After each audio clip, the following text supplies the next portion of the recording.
54 haunted story channel में आप सभी का स्वागत है। अगर आप इस चैनल पर पहली बार आए हैं तो चैनल सब्सक्राइब कर लें। तो आइए शुरू करते हैं आज की हॉरर स्टोरी। अनुज और उसके चारों दोस्त हर शाम की तरह अनुज के फ्लैट में शाम को गप्पे लड़ा रहे थे, इधर उधर की बातें कर रहे थे और एक दूसरे का मजाक भी उड़ा रहे थे। ये इनकी डेली की हरकतें थी, सुबह सुबह कॉलेज जाना और शाम को साथ में बैठना। और जब 4-5 कॉलेज के लड़के बैठे हों तो आप समझ ही सकते हैं कि क्या बातें होती होंगी। वही कॉलेज की लड़कियां और कैंटीन के बिल का उधार। बातें करते करते उन लोगों ने ध्यान दिया, उनमें से एक दोस्त राजीव बस कमरे में साइड पड़े शीशे पर नज़र अटकाए हुए था और वो बस उधर ही देखे जा रहा था। उसकी पूरी नज़र जैसे उस शीशे पर गड़ गई थी और उसका शरीर थोड़ा सा काँप रहा था और उसका चेहरा तो ऐसा जैसे उसने कुछ बहुत ही अजीब सी चीज़ देख ली हो। तभी अनुज ने उसे बोला, क्या हुआ राजीव, क्या देख रहा है तू शीशे में? और राजीव ने जवाब दिया, ये शीशे पर किसी लड़की के पैर किसी लड़की के पैर दिख रहे हैं। देख, तू भी आके देख। सब झटके से उठे और शीशे में देखने लगे, लेकिन वहां तो कुछ दिख ही नहीं रहा था। उनको अपने ही चेहरे नजर आए। राजीव भी घबरा गया। अभी तो दिख रही थी, कहाँ गायब हो गई? उसके चेहरे से अभी भी वो डर उतरा नहीं था। बाकी लोग हंसने लगे। उन्होंने राजीव का खूब मजाक उड़ाया और बोला कि वो लड़कियों के बारे में थोड़ा कम सोचे। अब तुझे जगह जगह पर सिर्फ लड़कियां ही दिखाई दे रही हैं। मजाक में ये शाम गुजर गई और सब अपने अपने घर चले गए। जब सब चले गए तो अनुज ने जाकर उस शीशे में देखा, बस ऐसे ही, फिर से एक नज़र दोहराने के लिए। क्या पता कुछ हो ना हो। वो वैसे तो इन सब में विश्वास नहीं करता था, लेकिन बस अपने दिल को तसल्ली देने के लिए उसने उसमें देखा।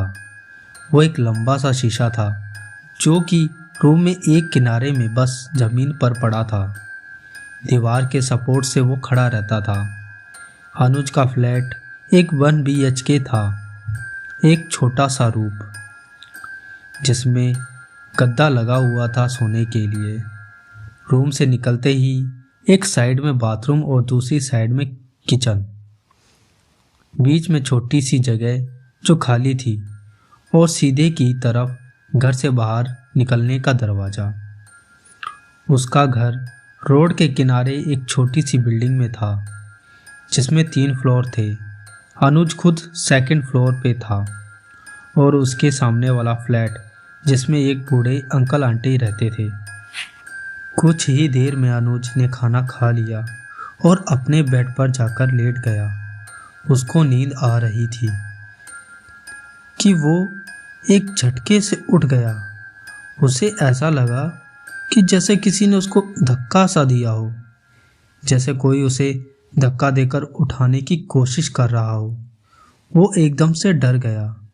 उसने तुरंत उठकर लाइट जलाई और किचन से पानी लेकर आया। ठंड का महीना चल रहा था, लेकिन उसका पसीना निकल रहा था। उसके दिल की धड़कन एकदम से तेज हो गई थी। थोड़ी ही देर में जब उसको थोड़ी राहत मिल गई तो उसकी सांस में सांस आई। वो अपने बेड पर वापस जाकर लेट गया और उसने लाइट ऑफ कर दी। लेकिन अब उसको थोड़ा सा डर लगने लगा था। शाम को वो राजीव वाला किस्सा और अब ये, उसके मन में अजीब से ख्याल आने लगे। जैसे तैसे करके उसको नींद तो आ गई और वो रात भी निकल गई। अगले दिन वो काफ़ी घबराया हुआ था, लेकिन उसने इसके बारे में किसी को कुछ नहीं बताया। उसने सोचा कि यह सब एक गलतफहमी है, ये तो बस उसका वहम हो सकता है।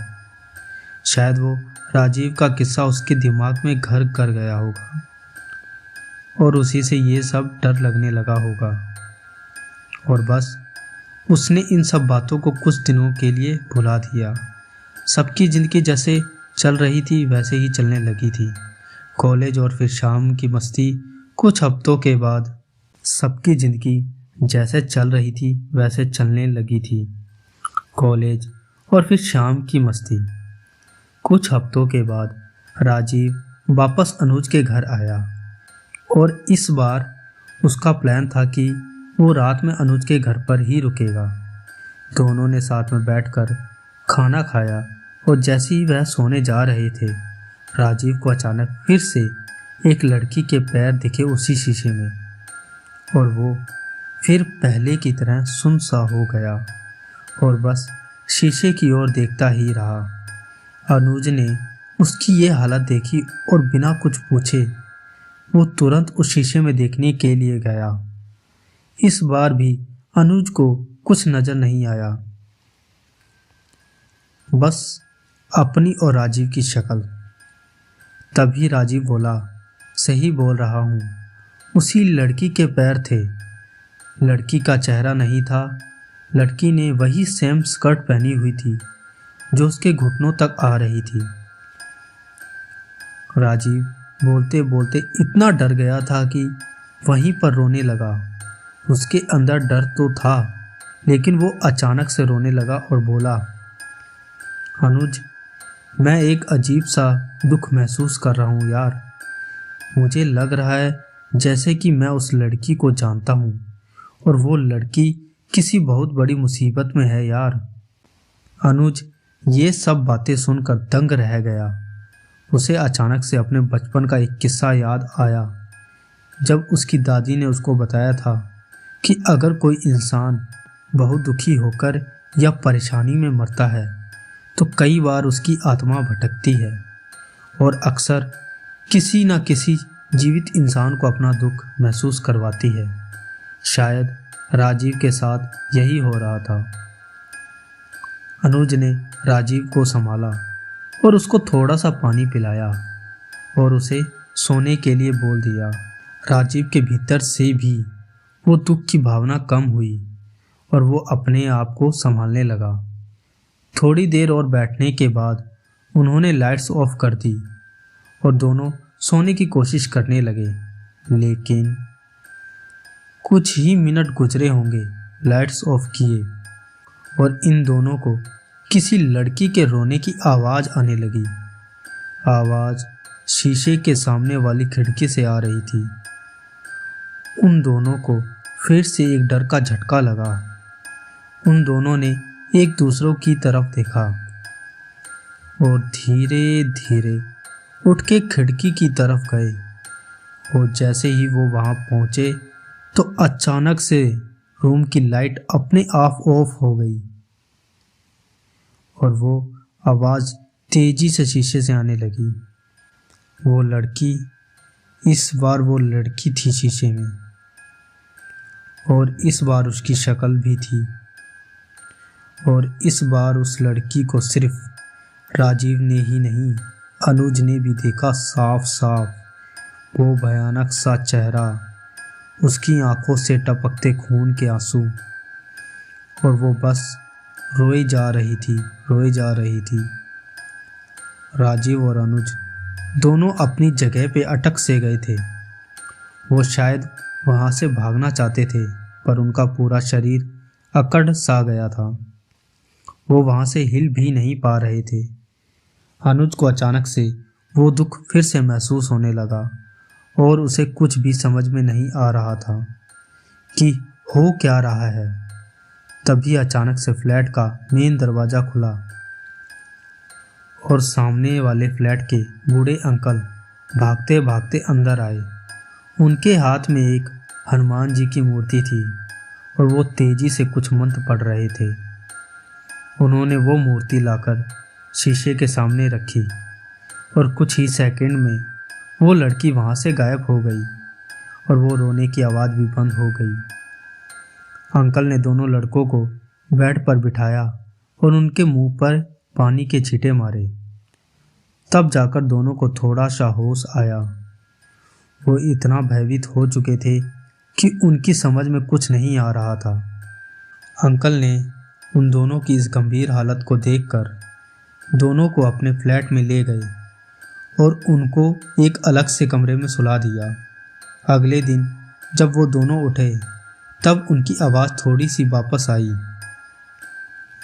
बूढ़े अंकल ने उन दोनों को नाश्ता खिलाने के लिए बोला और नाश्ता खिलाते खिलाते उन दोनों को बताया रोने वाली लड़की की कहानी। लड़की असल में राजीव और अनुज के कॉलेज की ही थी। उनसे 5 या 6 साल सीनियर होगी। वो आई थी अपने छोटे से गांव से यहाँ पढ़ने के लिए। उसका एक अफेयर था कॉलेज के एक लड़के के साथ। लड़की के बाप को लड़का पसंद नहीं था। वो छोटी कास्ट का था, लेकिन वो लड़की नहीं मानी और बस एक दिन लड़की के गांव से 5-6 लोग आए। पहले तो लड़के को खूब मारा और मार मार के खिड़की से नीचे फेंक दिया और फिर उस लड़की को भी मार दिया। सब पकड़े गए थे, लेकिन उसके बाद लड़की की आत्मा आज भी वहाँ रोती है, एकदम वैसे ही जैसे वो उस रात को रो रही थी। जब भी यहाँ लड़के अकेले रहने आते तो वो वापस आ जाती, कोई परिवार रहता तो वो नहीं आती। अंकल ने बताया कि वो तो मुझे उसकी रोने की आवाज़ आ गई कल रात को, तो मैं उठकर भागा भागा चला आया। और वरना वो क्या अंकल? अनुज ने पूछा। अरे कुछ नहीं बेटा, रहने दो, अब तो बात ख़त्म हो गई है। अनुज ने उसी दिन वो मकान खाली कर दिया और आज भी वो दोनों बस एक बात सोचते हैं, अगर अंकल उस रात नहीं आते तो उनके साथ ना जाने क्या होता। तो दोस्तों, ये कहानी आपको कैसी लगी? आइए चलते हैं दूसरी कहानी की तरफ।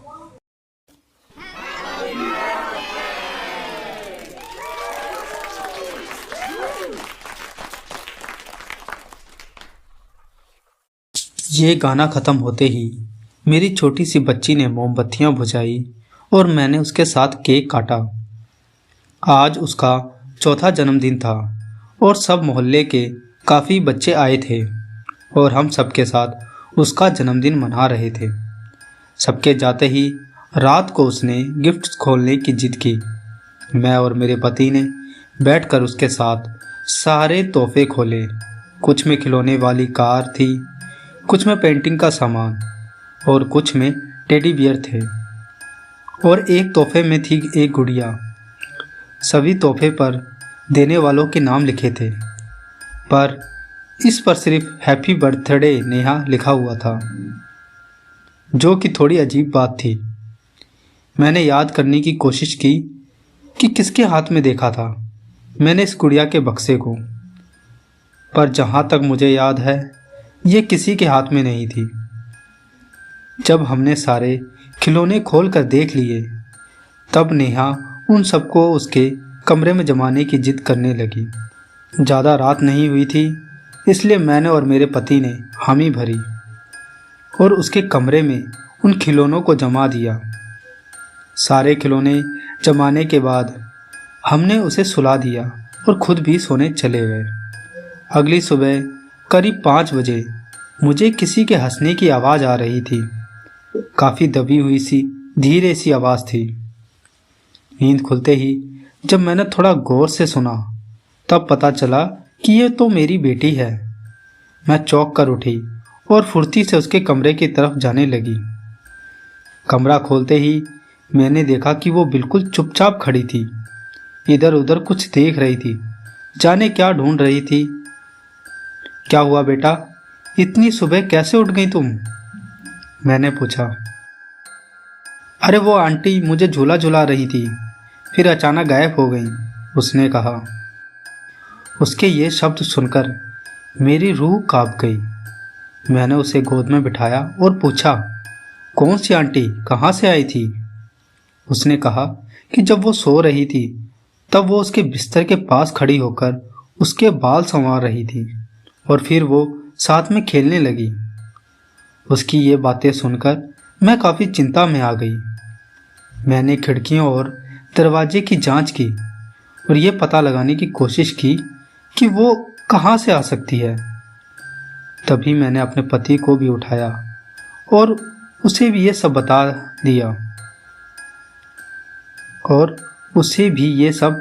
बता दिया उन्होंने मेरी बात को हवा में उड़ा दिया और कहा कि देखो वो एक छोटी बच्ची है, तो ये सब उसकी कल्पना भी हो सकती है या कोई सपना भी। हमारे काफ़ी विचार विमर्श के बाद हम सब सहमत हुए कि हो सकता है ये सच में उसकी कोई कल्पना हो, पर कोई खतरा ना रहे इसके लिए मैंने अपनी बच्ची को समझाया कि जब भी वो किसी को भी उसके कमरे में देखे तो चिल्लाकर हमें बुला ले। अगले दिन मैं और मेरी बेटी घर में अकेले थे और मेरे पति काम पर गए हुए थे। मैं खाना बना रही थी और मेरी बेटी बाहर वाले कमरे में अपने नए खिलौने के साथ खेल रही थी।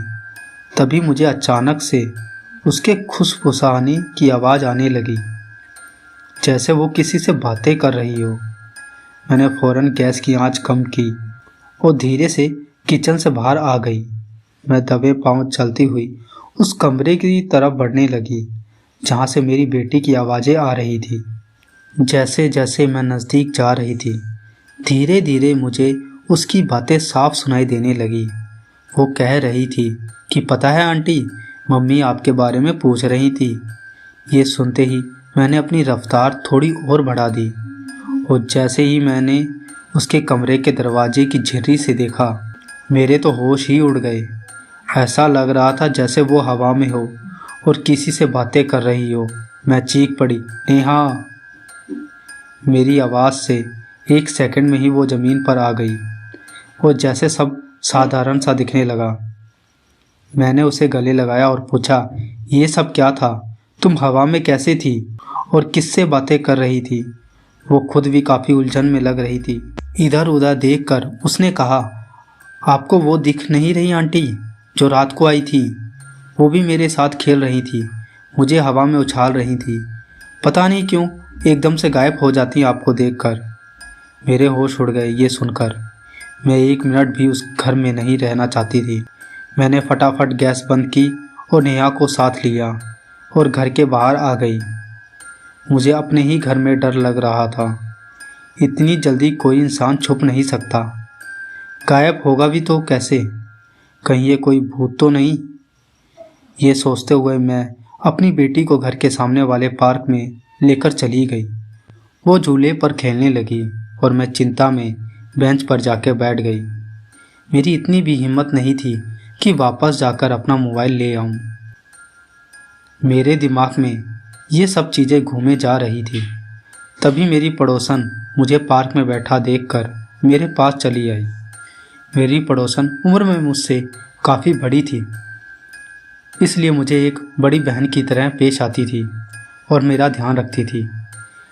ऐसे अकेले क्यों बैठी हो? कोई परेशानी है क्या? चिंतित लग रही हो? उन्होंने पूछा। मैंने काफ़ी देर ये सवाल टालने की कोशिश की, पर आखिर में मैंने उन्हें बता ही दिया। मैंने उन्हें सब बताया, 5 बजे वाली घटना और अभी जो हुआ सब कुछ।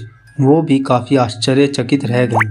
पहले तो वो कुछ देर तक चुपचाप बैठी रहीं, फिर उन्होंने पूछा, ये सब कब से होने लगा है? मैंने बताया, नेहा के जन्मदिन की रात से। उन्होंने पूछा कि उस दिन कोई भी गैर मामूली हुआ था क्या, जैसे कोई अनजान इंसान आया हो या कुछ भी अजीब हुआ हो। दिमाग पर जोर डाला और उस दिन के बारे में सोचा। जहाँ तक मुझे याद था उस दिन कुछ अलग या ख़ास नहीं हुआ था। फिर एकदम से मुझे याद आया कि हमें एक गुड़िया मिली थी जिसके ऊपर किसी का नाम नहीं था और ना ही हमने वो गिफ्ट किसी के हाथ में देखा था। उस दिन से नेहा उसे अपने साथ हर जगह ले जाती थी। अभी इस वक्त भी पार्क में वो उसे साथ लेकर आई थी। मैंने उन्हें सब बताया तो उन्होंने कहा, क्या पता इस गुड़िया में ही कोई काला जादू हो। उन्होंने मुझे नेहा से बात करके सब पता लगाने को कहा और उस गुड़िया को फेंक देने को कहा। फिर हमने कुछ देर और बात की और वो चली गई। उनकी कही हुई बातें मुझे ठीक लग रही थी। क्या पता इसी गुड़िया को मेरे घर किसी ने काला जादू करके छोड़ा हो। मुझे एक आइसक्रीम वाले का ठेला दिखा। मैंने जल्दी से 2 आइसक्रीम खरीदी और नेहा को बुला लिया। जब वो बैठकर मेरे साथ आइसक्रीम खा रही थी तब मैंने उससे पूछा कि वो आंटी कहाँ से आती हैं। उसने कहा उसे नहीं पता, बस जब भी वो उस गुड़िया के साथ खेलने लग जाती है वो खुद ही आ जाती हैं। मेरा ये सुनकर खून जम गया। उनकी कही बात सच निकली। कुछ तो अजीब था इस गुड़िया में। मैंने अपनी बेटी से पूछा कि वो क्या बातें करती हैं। उससे उसने कहा वो तो बस मेरे साथ खेलने लगती हैं। हाँ, पर वो मुझे अपने साथ अपने घर ले जाने को कहती हैं। मेरी तो जैसे धड़कन ही रुक गई।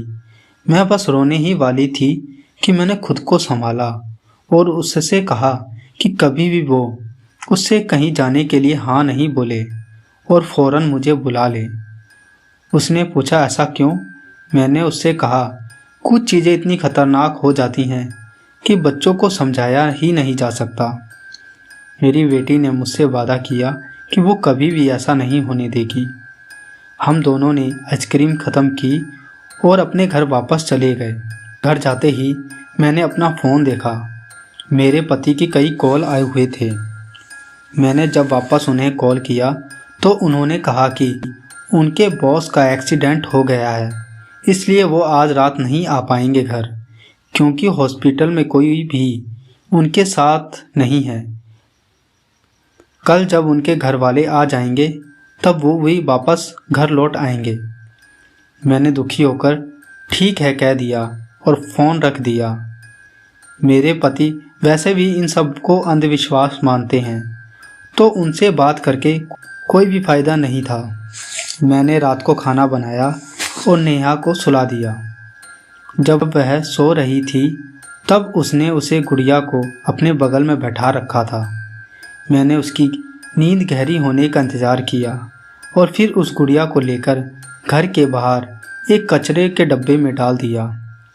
वापस आकर मुझे कुछ चैन आया। मैंने एक बार और नेहा के कमरे में जाकर देखा और फिर अपने कमरे में सोने चली गई। घबराहट के मारे मुझे नींद नहीं आ रही थी, पर थोड़ी देर में बड़ी मुश्किल से मेरी आंख लग गई। नींद में मुझे किसी के गुनगुनाने की आवाज़ आ रही थी, जैसे कोई लोरी गा रहा हो। वो आवाज़ इतनी मधुर थी कि मैं बस मदहोश सी हो गई थी। तभी अचानक मुझे नेहा की चीखने की आवाज़ आई। ऐसी चीख मैंने पहले कभी नहीं सुनी थी। मैं फ़ौरन बिस्तर से उठी और उसके कमरे की तरफ भाग कर गई। मैंने देखा कि एक 9 फुट की लंबी औरत नेहा को गोद में लिए झूला झुला रही थी और लोरी सुना रही थी। उसकी आंखों से खून बह रहा था और मुंह से लार टपक रही थी। गाते गाते वो खिड़की की तरफ जाने लगी। मैं ये सब देखकर हक्की बक्की रह गई। मैंने ज़ोर ज़ोर से चिल्लाना शुरू कर दिया और उसकी तरफ बढ़ने की कोशिश करने लगी। जैसे ही मैंने अपनी बेटी को छूने की कोशिश की, उसने मेरी तरफ मुड़कर देखा और बहुत गुस्से से चिल्लाई, ये मेरी बेटी है, चले जाओ तुम सब गांव वालों, ये मेरी बेटी है। मेरी आंखों के सामने उसकी शक्ल धीरे धीरे सड़ने लगी और मेरी बेटी बेतहाशा चीख रही थी, चिल्ला रही थी, रो रही थी। तभी मैंने देखा कि वो गुड़िया उसके बिस्तर पर है, जिसे कुछ देर पहले मैंने कचरे के डब्बे में डाल दिया था। मुझे इस सब पर विश्वास नहीं हो रहा था। उस औरत की शक्ल और शरीर सड़ता जा रहा था और आंखों से खून बहता जा रहा था। मैं जैसे ही उसके पास जाती वो और ज़्यादा चीखती और मुझे मारने की कोशिश करती। वो गाते गाते रुक गई और मेरी बेटी को देखकर बोली, आज हम अपने नए घर जाएंगे, वहाँ पर और भी बहुत खिलौने हैं। ये कहकर वो खिड़की की तरफ बढ़ने लगी। मेरे दिमाग में कुछ नहीं आ रहा था। वो मेरी बेटी को ले जाने वाली थी। एकदम से मुझे वो गुड़िया दिखी। मैं फौरन उसे उठाया और जमीन पर मारना शुरू कर दिया। वो औरत दर्द से चीखने लगी और उसके हाथ से मेरी बेटी छूट गई और वो मुझे मारने की कोशिश करने लगी, पर मैं उस गुड़िया को तोड़ती रही जब तक मेरी बेटी मेरे पास नहीं आई। उसके शरीर से ऐसे खून बह रहा था जैसे कि कोई उसे चाकू से मार रहा हो। जैसे ही मेरी बेटी मेरे पास आ गई, मैंने उसे गोद में लिया और किचन की तरफ भागी। वो भी मेरे पीछे आई। मैंने फौरन गैस जलाई और गुड़िया को आग लगा दी। आग लगते ही वो औरत भी बुरी तरह चीखने लगी। चीख इतनी तेज थी जैसे उसकी चीखें किसी मुर्दे को भी जिंदा कर दे। जब तक वो गुड़िया जल रही थी तब तक मैंने और मेरी बेटी ने कान बंद कर लिए थे। कुछ देर बाद वो आवाज़ गायब हो गई। मैंने आंखें खोली तो देखा गुड़िया बुरी तरीके से जल रही थी और पूरे घर में कोई नहीं था। मैंने पूरा घर छान मारा पर घर में कोई ही नहीं था। तब जाके मैंने चैन की सांस ली। अगले कुछ दिन तक मैंने मेरी बेटी को अपनी नज़रों से दूर नहीं किया। मेरे पति ने जब हम दोनों की हालत देखी तब उन्हें भी थोड़ा विश्वास आने लगा इन सब बातों पर। काफ़ी समय लग गया मुझे और मेरी बेटी को इससे उभरने में।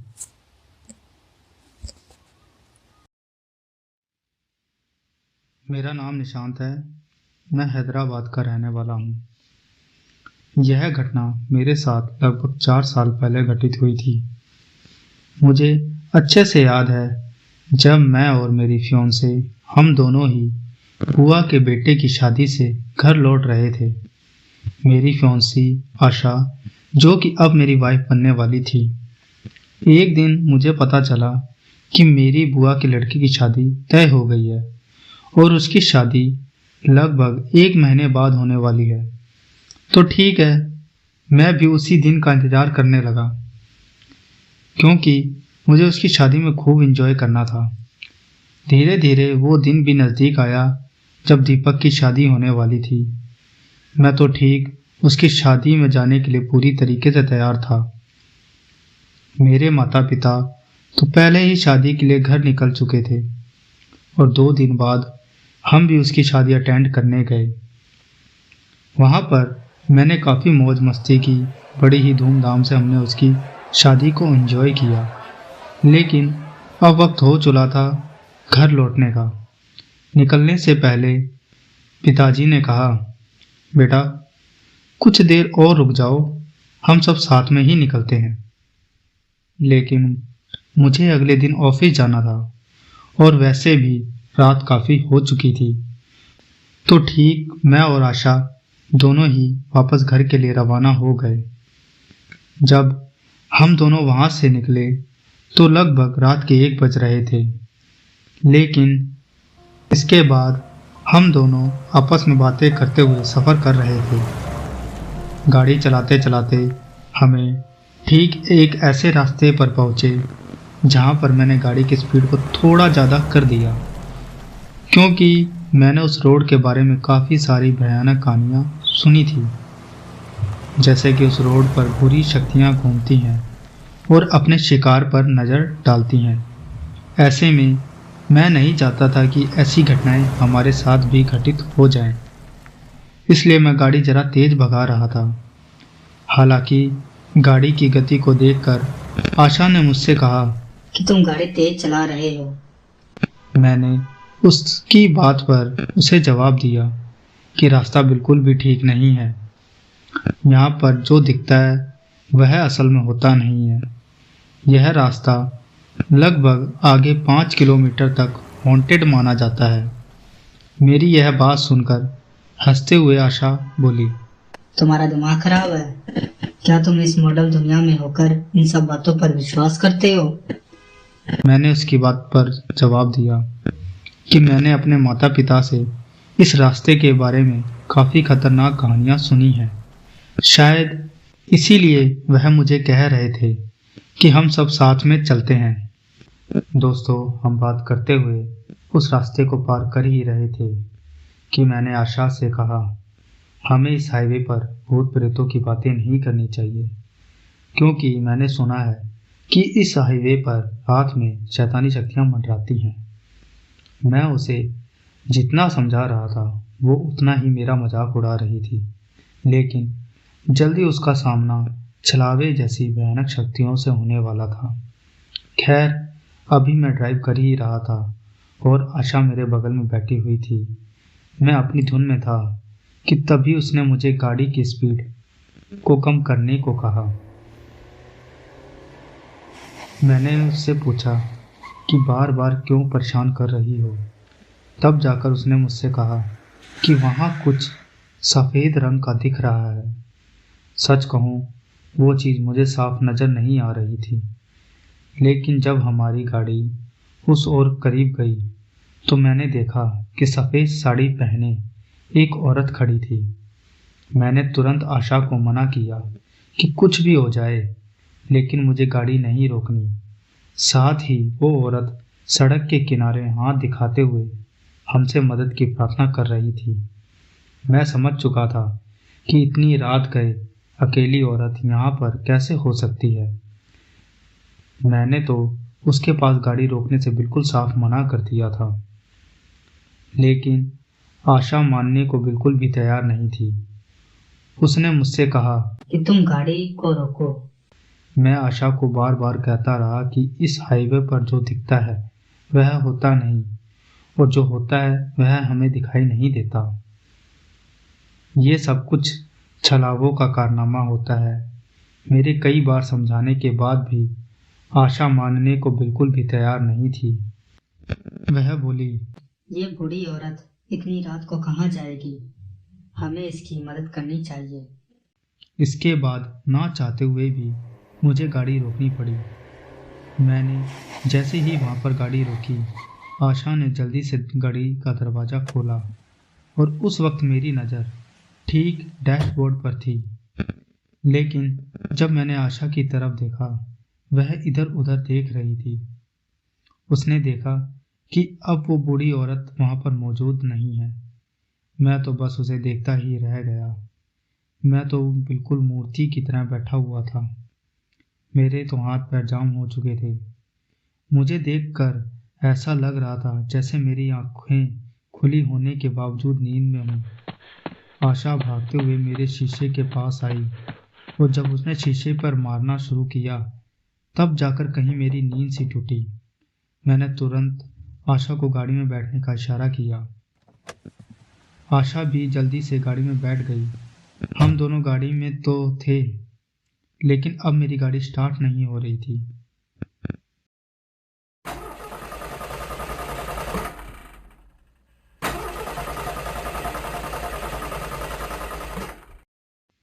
मेरे जितनी भी कोशिश की वो सारी बेकार हो गई। अब मेरी गाड़ी स्टार्ट होने का नाम नहीं ले रही थी। मैंने तभी आशा को गुस्सा करते हुए कहा कि आज हम दोनों सिर्फ तुम्हारी जिद की वजह से ऐसे संकट में पड़े हैं। अब तो देख लो, तुम्हारी जिद की वजह से ही हम दोनों की जान खतरे में पड़ चुकी है। दोस्तों, यह बात मैंने बड़े ही गुस्से में की थी, लेकिन अब कहीं ना कहीं उसको भी समझ आ चुका था कि यह सब जो हो रहा है उन सब में भूत प्रेत से कुछ तो संभव है। इसके बाद मैंने आशा को कहा कि अब जो हो गया सो हो गया, लेकिन अब हमें यहाँ से किसी भी तरीके से निकलना होगा। हमें गाड़ी को स्टार्ट करना होगा या फिर यहाँ से पैदल भागना होगा। लेकिन अगर हम यहाँ से भागे तो हम उस छलावे का शिकार बन जाएंगे। मैं लगातार गाड़ी स्टार्ट करने की कोशिश करता रहा, लेकिन गाड़ी स्टार्ट होने का नाम नहीं ले रही थी। इसके बाद मेरे पास भगवान का नाम लेने के सिवाय और कोई चारा नहीं था। मेरी लगातार कोशिशों के बाद थोड़ी देर में गाड़ी स्टार्ट हो गई। यह देखकर मेरा मन खुश हो गया। मैं बस निकलने वाला ही था कि तभी पता नहीं कैसे मगर एक पत्थर आकर सीधा मेरी गाड़ी के शीशे पर लगा। यह देखकर मुझे ऐसा लगने लगा कि शायद हम फंस गए। मुझे लगा कि ऐसे रास्ते में कोई चोर मिल गया तो वो भी परेशानी अलग है। सच कहूँ तो मेरा डर पहले से दुगना बढ़ चुका था। मैंने अपनी आंखें बंद करी और पूरा एक्सीलेटर एक बारी में दबा दिया, लेकिन एक बार फिर गाड़ी एकदम से बंद पड़ चुकी थी। उस वक्त रात के लगभग 2 बज रहे थे। कहीं भी किसी भी साधन के आने जाने का कोई नामो निशान नहीं था। मैं बिल्कुल हताश बैठा हुआ था कि तभी मेरी नज़र पास ही के खेत में पड़ी। वहाँ कुछ जगहों पर रोशनी बिखरी हुई थी। मैंने तुरंत आशा से कहा कि हमें किसी भी प्रकार उस खेत में पहुँचना होगा, लेकिन हमारे लिए एक चुनौती है, क्योंकि उस खेत के चारों तरफ तार ही तार बंधे हुए थे।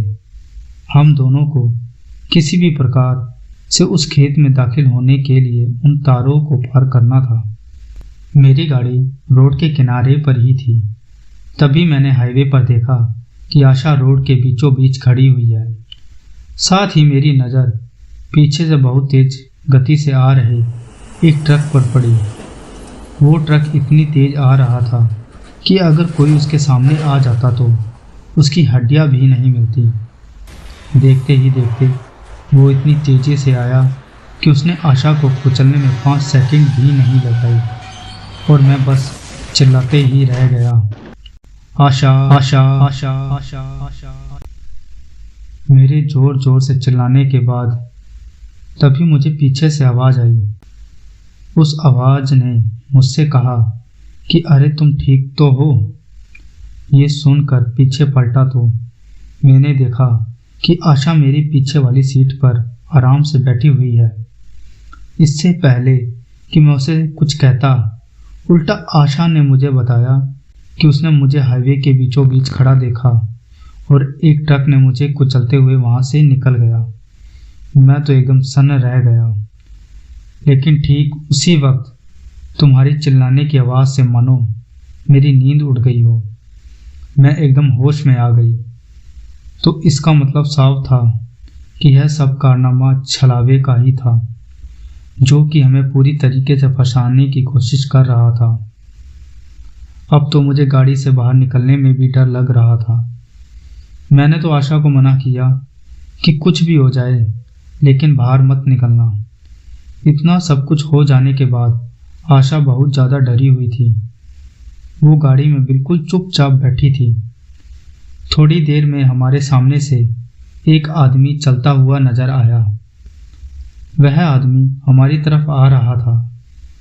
मैंने सोचा कि इस आदमी से कोई मदद लेनी चाहिए, लेकिन मैं इतनी जल्दी कोई खतरा मोल नहीं ले सकता था, क्योंकि मुझे नहीं लगता था कि इस वक्त कोई सामान्य आदमी हमारे सामने आएगा। हो ना हो जरूर यह हमें फंसाने के लिए कोई और चाल चली गई थी। लेकिन इन सब के बावजूद भी मैंने एक बार ये सोचा कि हो सकता है कि हमारी किस्मत अच्छी हो तो हमें बचाने के लिए कोई ना कोई मिल ही जाएगा। साथ ही वो आदमी भी बिना बुलाए हमारी गाड़ी की तरफ आ रहा था। मैंने उस आदमी को गौर से देखा तो उसकी आंखें लगातार एक जगह से दूसरी जगह घूम रही थी। दोस्तों, मैंने यह भी सुना था कि छलावे की आंखें एक जगह पर नहीं टिकती।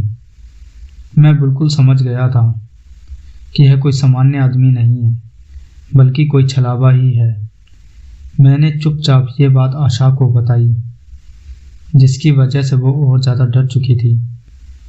उसने अपने दोनों हाथों से अपना चेहरा ढक कर डैशबोर्ड पर रख दिया। उसके बाद मैंने एक और ट्रक को पूरी रफ्तार से भागता हुआ उसी सड़क पर दोबारा पहले की तरह देखा। उस ट्रक को देखकर वह आदमी एकदम से सड़क के बीचों बीच आ खड़ा हो गया। यह पूरा किस्सा सेम वही हुआ था जो अभी मैंने आशा के साथ देखा था। आखिर यह बार बार क्यों हो रहा था? क्या उस आदमी की मौत इसी तरीके से हुई थी? आखिर वो हमें क्या कहना चाहता था? हमें कुछ भी मालूम नहीं था, लेकिन ये नज़ारा देखकर मैं बहुत ज़्यादा डर चुका था। मैंने अभी भी अपने चेहरे को हाथों से ढक कर डैशबोर्ड पर रख दिया कि थोड़ी देर बाद मुझे पीछे से गाड़ियों की आवाज़ें आने लगीं। ऐसा लग रहा था कि 2-3 गाड़ियां हमारे पीछे आ रही हों। मैंने धीरे से अपने साइड मिरर में देखा तो पाया कि वो 2 गाड़ियां ही थीं। वो दोनों गाड़ियां हमारे बगल में आकर रुकी। तब जाकर मैंने देखा कि उस गाड़ी में मेरे पिताजी हैं और ठीक उसके पीछे जो गाड़ी थी वो मेरे अंकल की थी। नीचे उतरकर पिताजी ने मुझसे कहा कि तुम इतनी रात गए इस रास्ते पे क्या कर रहे हो। मैंने पिताजी को सारी बात बताई। वो तो शुक्र था कि गाड़ी मैंने नहीं रोकी, वरना मेरे पिताजी का गुस्सा मुझ पर टूट पड़ता। दरअसल मैंने पिताजी को आशा की जिद के बारे में बताया, जिसकी वजह से पिताजी ने मुझे ज़्यादा कुछ नहीं कहा। उन्होंने बस इतना ही कहा कि ये तो मॉडर्न लड़की है, अभी बच्ची है, इसकी ऐसी हरकतें करना कोई बड़ी बात नहीं है। लेकिन तुम लोग चिंता मत करो, तुम इस गाड़ी को यहीं छोड़ दो, हम इसको सुबह ले जाएंगे। मैं तो पूरा पिताजी पर निर्भर था। वो जैसा जैसा बोलते गए मैंने वैसा वैसा ही किया। पिताजी हमें वहाँ से सीधा एक मंदिर की तरफ ले गए। मैंने पिताजी को कहा कि हम लोग सुबह मंदिर चले जाएंगे, लेकिन पिताजी ने कहा कि मैं इतनी देरी नहीं कर सकता, कहीं तुम लोगों को कुछ हो गया तो। मंदिर पहुंचकर मुझे पुजारी बाबा के पास ले गए। पिताजी ने पुजारी बाबा को पूरी बात बताई, जिसके बाद तुरंत बाबा जी हमें एक कमरे में ले गए। वो कमरे में जाकर पुजारी बाबा ने हम दोनों के माथे पर चंदन का टीका लगाकर एक धागा बांधा और साथ ही हमारा शुद्धिकरण किया। और ठीक धागा बांधते वक्त कुछ मंत्रों का उच्चारण कर रहे थे। मेरे मन में बात आई तो मैंने पूछा कि आखिर यह सब किस लिए। तब जाकर उन्होंने बताया कि इससे किसी भी आत्मा का साया तुम्हारे ऊपर हावी नहीं हो सकता। वह तो तुम्हारी किस्मत अच्छी है कि तुम्हारे पिताजी तुम्हारे पीछे पीछे आ गए, वरना ऐसे सुनसान रास्तों में कुछ भी हो सकता था। आज इस बात को काफ़ी साल बीत चुके हैं। अब मेरी शादी हो चुकी है और 2 बच्चे भी हैं।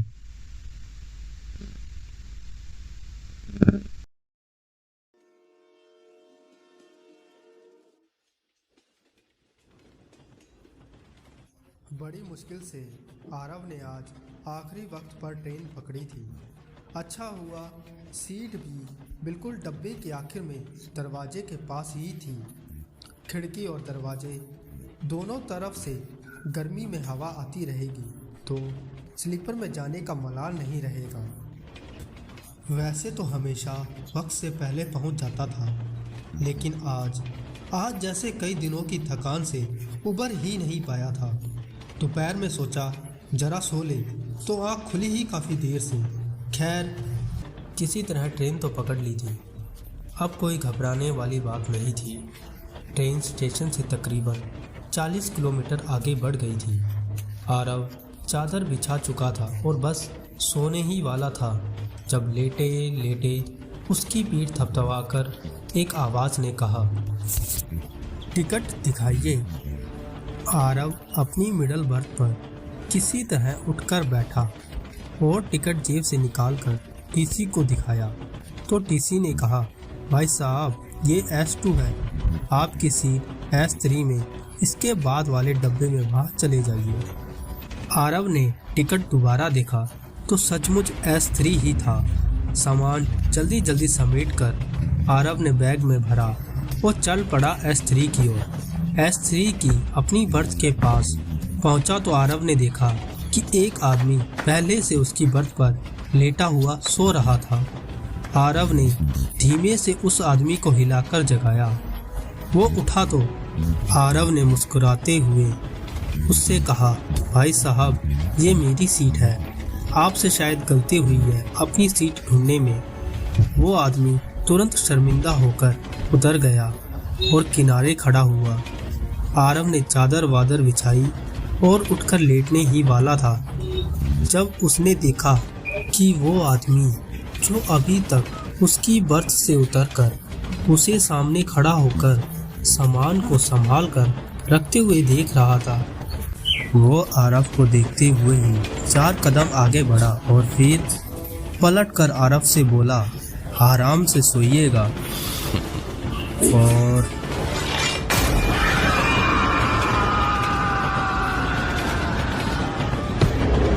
आरव तुरंत दरवाजे तक दौड़ कर गया और दरवाजे पर खड़ा होकर बाहर ही झांक रहा था, जब कुछ गीला गीला सा आकर आरव के चेहरे पर लगा।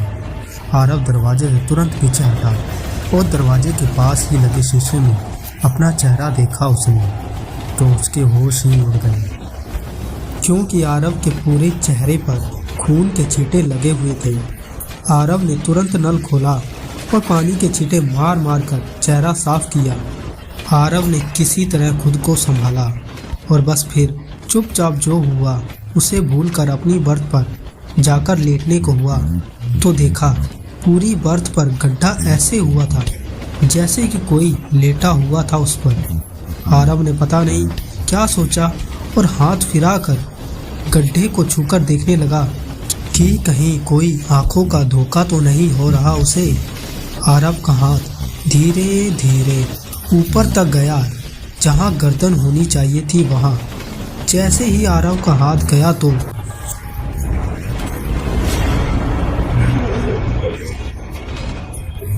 आरव का हाथ घबराहट से वहां से हिला ही नहीं और आवाज बढ़ती जा रही थी। आरव ने सर उठाकर ऊपर देखा तो पाया कि ऊपर वाली बर्थ पर जो आदमी लेटा हुआ था वो अपना गला पकड़े हुए ऐसे चीख रहा था जैसे कोई उसका गला दबा रहा हो। आरव ने खुद को संभाला और एक झटके से पीछे हटा तो वो आदमी भी आराम से लेट गया। कुछ भी देखने, सुनने या समझने को बचा ही नहीं था। अब यहाँ से आरव तुरंत वापस S2 की ओर टीसी को ढूंढने के लिए भागा और उसके दिखाई देते ही आरव ने अपनी सीट चेंज करने की बात की, जिस पर टीसी कुछ बोला ही नहीं। आरव चिल्ला चिल्ला के बोलता रहा, लेकिन टीसी ने तो उसकी सुनी ही नहीं। और ऊपर से आसपास सो रहे लोगों के कानों पर जू तक नहीं रेंगी, किसी को जैसे कोई फर्क ही नहीं पड़ रहा था। और आखिरकार फर्क पड़ा। टीसी ने एक जोरदार धक्का मारा आरव को और एक जोरदार आवाज हुई।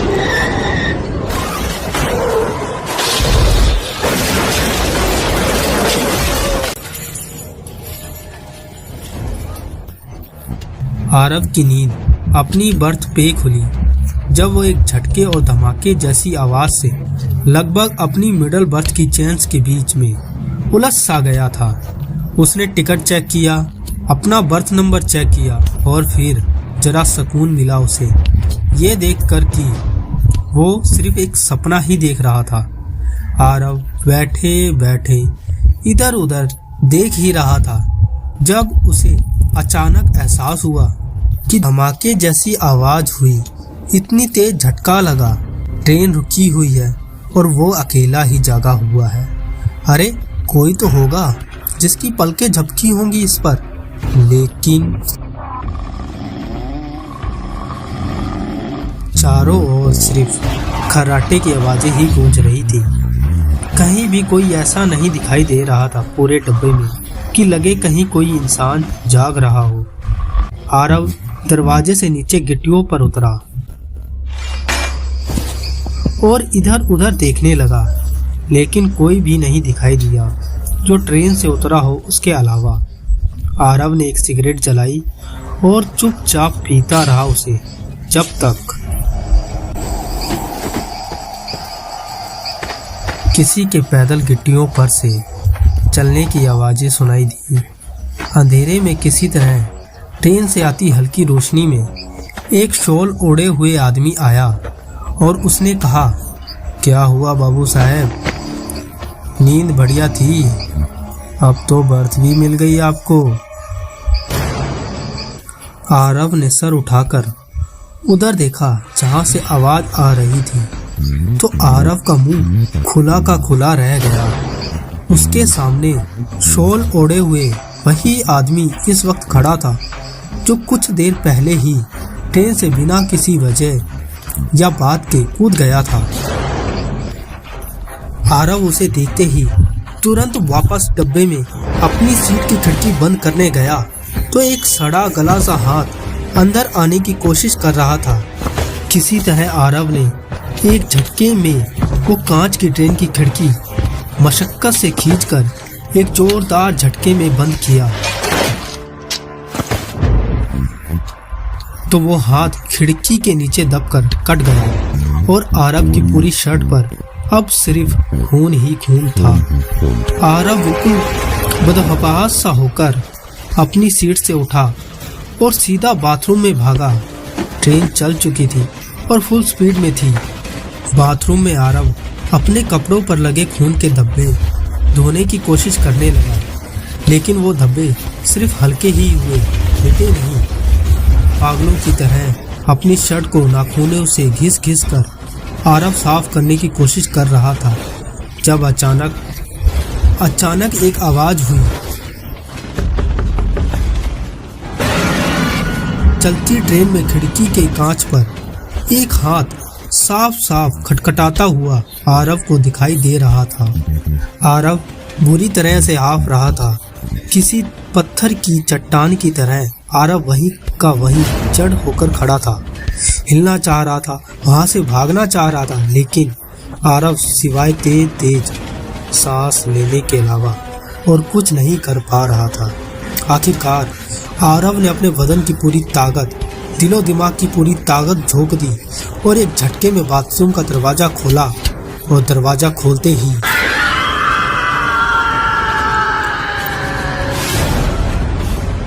सामने वही आदमी खड़ा था और आरव के मुंह पर इतनी जोर से चीखा कि बस तुरंत ही वापस दरवाजे को बंद करना पड़ा। आरव की सांसें अभी भी फूल रही थी। वो समझ नहीं पा रहा था करे तो क्या करे, कैसे वहां से बाहर निकले, जब अचानक सारी की सारी आवाजें, सारा शोर अचानक से बंद हो गया। आरव सोच ही रहा था कि कैसे क्या करेगा, पता नहीं दरवाजा खोलेगा तो बाहर क्या हो। हिम्मत जवाब दे जाए तो इंसान का यही हाल होता है। आखिरकार ट्रेन एक स्टेशन पर जाकर रुकी। आरव को साफ सुनाई दे रहा था लोगों का शोर।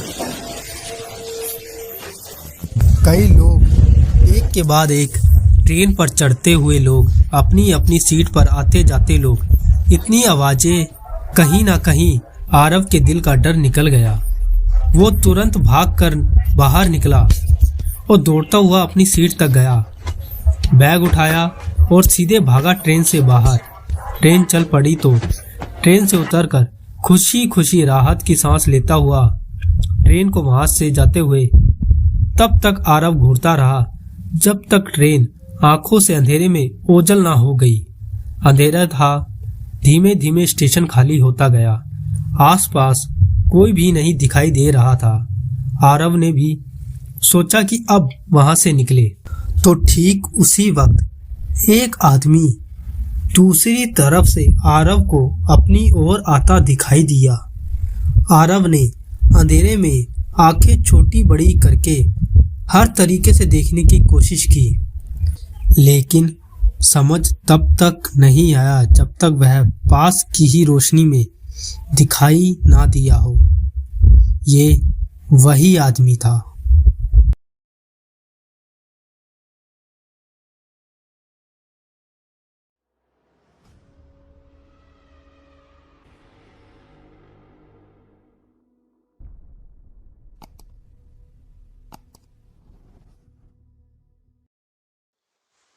मैं और मेरी पत्नी 6 महीने बाद ब्रेक लेकर बाहर घूमने निकले थे। हम दोनों पेशे से डॉक्टर हैं। हॉस्पिटल से छुट्टियां लिए हुए बहुत दिन हुए थे। सच में उस दिन मेरी पत्नी राधिका बहुत खुश दिख रही थी। छुट्टियां बिताने के लिए मैंने खंडाला घाटी के एक गांव में पुराना फार्म हाउस बुक किया था, जहां सिर्फ मैं और मेरी पत्नी एक साथ वक्त बिता सकें और इस हसीन जिंदगी में कुछ खूबसूरत यादें बना सकें। हम मुंबई से शाम 4 बजे निकले थे।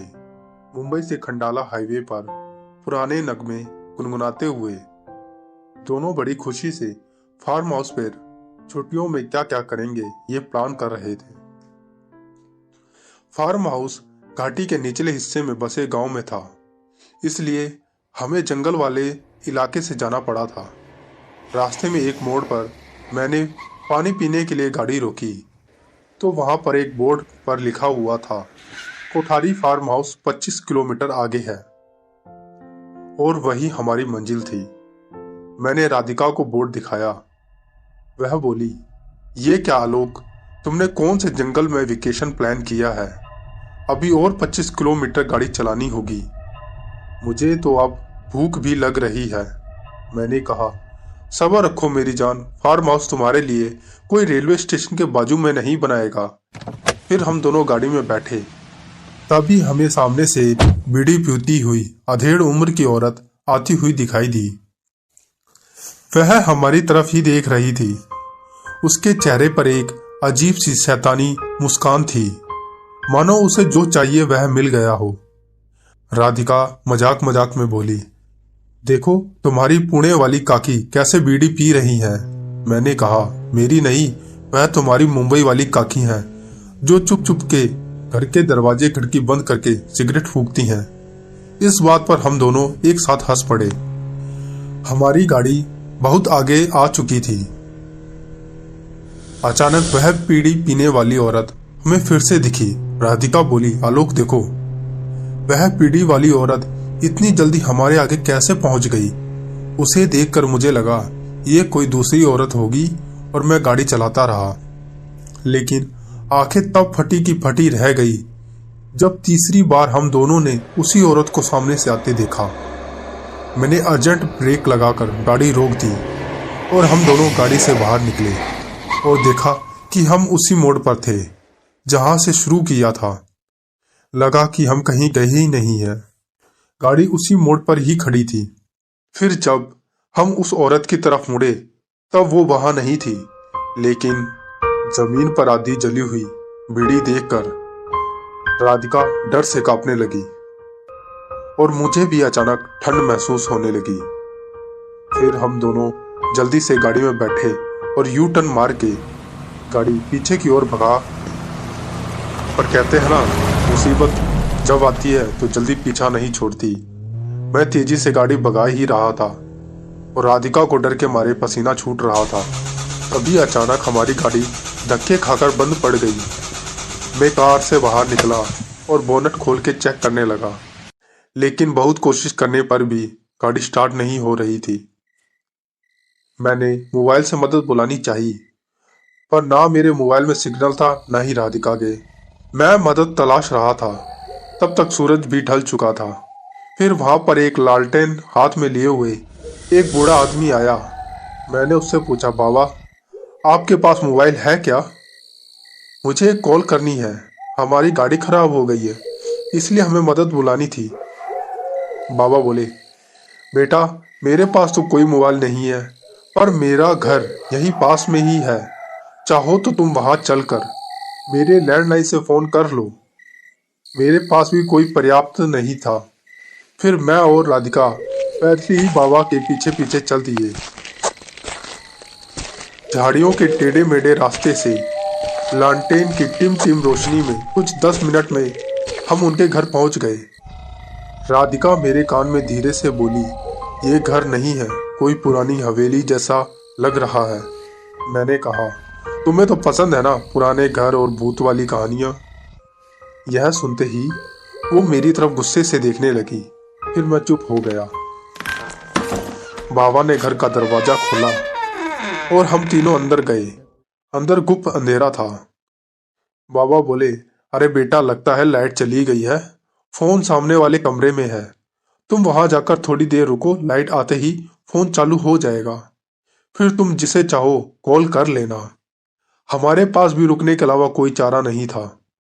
मैं और राधिका उस कमरे में चले गए और फोन के पास बैठ के लाइट आने का इंतजार करने लगे। आधा घंटा हुआ था पर लाइट नहीं आ रही थी। मैंने राधिका के हैंडबैग में से एक छोटी टॉर्च लाइट निकाली और कमरे से बाहर निकलकर बाबा को ढूंढने लगा। मैंने बाबा को आवाज दी, पर उन्होंने कोई जवाब नहीं दिया। मैंने सोचा शायद घर के बाहर बैठे होंगे। ऐसा सोच के मैं दरवाजे की तरफ बढ़ने लगा और उसी वक्त मेरी टॉर्च का फोकस दरवाजे के ऊपर टंगी एक बड़ी सी तस्वीर पर गया। उसे देख के डर से मेरी आंखें फटी की फटी रह गई। मैंने जोर से आवाज लगाकर राधिका को बुलाया और वह तस्वीर दिखाई। उसे देखकर उसकी आवाज गले में ही अटक गई। वो तस्वीर थी उस बूढ़े बाबा की जिसने हमें उस घर में लाया था। उस तस्वीर पर चढ़ा हुआ फूलों का हार सूख चुका था, बस धागा और कुछ सूखे फूल बाकी थे। उस पर तारीख 23 साल पुरानी थी, यानी का उस बूढ़े को मरे हुए 23 साल बीत चुके थे। हम दोनों तुरंत घर से बाहर निकलने के लिए दरवाजे की ओर भागे। जैसे ही हमें दरवाजे के पास पहुंचने वाले थे, दरवाजा हमारे सामने एक झटके में बंद हो गया। मैंने दरवाजा खोलने में पूरी ताकत लगा दी, पर सब बेकार और हम उस घर में कैद हो गए थे।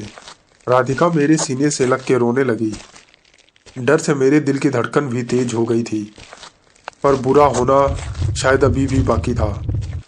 घर की सारी खिड़कियां एक एक करके बंद हो रही थी, जैसे कि कोई उन्हें अपने हाथों से बंद कर रहा हो।